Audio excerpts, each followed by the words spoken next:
Depuis février, l'école de pole dance du Petit Lancy Dissidence propose un cours de yoga aérien, le bodyfly. C'est suspendu à des tissus accrochés au plafond que ces débutantes s'adonnent à cette discipline.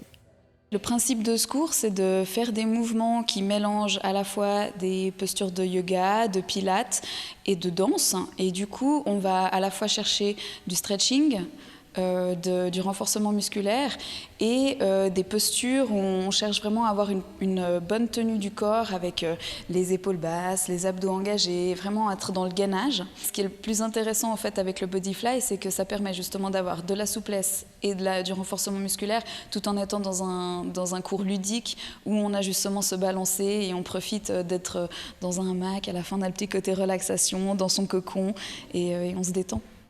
Ce sont surtout des femmes qui viennent assister aux cours, essentiellement des danseuses de pole dance, mais pas seulement. Les filles qui font de la pole cherchent à chaque fois à s'assouplir un peu plus, à se renforcer et en fait à aussi apprendre à respirer parce que quand on fait de la pole dance, on respire pas beaucoup. On est là, on envoie nos figures et puis du coup, si ça passe, ça passe. Et puis on réfléchit pas tellement à la respiration. Et en fait, avec le bodyfly, on est systématiquement en train d'expirer quand on fait nos figures en force. Et ça, en fait, c'est un vrai gain pour les poleuses parce que du coup, ça nous permet de plus ouvrir certaines postures ou de mieux contrôler ce qu'on fait. Celles qui ne font pas de pole dance et qui viennent faire du bodyfly cherchent avant tout du renforcement musculaire et de l'assouplissement. Une discipline qui colle à la philosophie de l'école Dissidence, Not a class without a good love.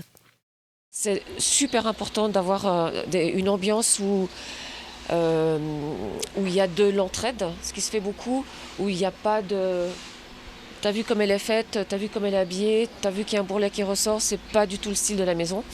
Donc vraiment il faut qu'on ait une bonne ambiance, qu'on rigole, que les efforts soient dans la bonne humeur et que même quand on est en train de souffrir, on le fasse avec un sourire, même s'il est crispé.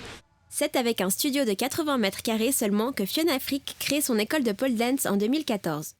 Le domaine évolue énormément, alors qu'il y a quelques années, je dirais, mais peut-être même encore 2 ans, on était en train de se battre comme des diablesses pour faire reconnaître la discipline comme une activité sportive. Maintenant, je pense que de plus en plus, c'est entré dans les mœurs, que personne ne doute du fait qu'on fasse du sport et que c'est vraiment sorti des clubs. Il y a de plus en plus de garçons qui viennent. On a un prof qui est d'ailleurs engagé par le Cirque du Soleil, qui donne des cours de power pole aux garçons notamment. Tout le monde a envie de pouvoir faire un drapeau, de faire des figures en force. Et lentement, on arrive à revenir aussi à inclure ce qu'on appelle la pole exotique, grande spécialité des Russes et des Australiennes. Toutes les activités annexes qui se développent autour de la pole dance sont des activités liées soit au renforcement musculaire, soit à d'autres types de danse, parce qu'il faut développer l'aspect danse. La pole dance, c'est pas seulement des figures en force. Un succès qui a permis à Dissidence d'agrandir son espace. Aujourd'hui, le studio se compose de 3 salles sur 160 mètres carrés et l'offre s'est diversifiée, notamment avec des cours de pilates, de cerceau ou encore de twerk. Le public est extrêmement varié. On a des adolescentes ou même préadolescentes qui ont 11 ans, qui ont commencé. Et la personne la plus âgée qui a commencé la pole dance en cours privé a 62 ans. Elle est venue il y a 1 mois en me téléphonant en disant « Voilà, je vous dis, j'ai 65 ans. J'ai pas honte de le dire, je souhaite apprendre à être plus sexy. » Et dans la même semaine, j'ai eu 2 personnes de sexagénaires qui se sont annoncées. Donc c'est génial. Moi, je suis absolument ravie chaque fois que quelqu'un de plus de 40 ans s'annonce au cours.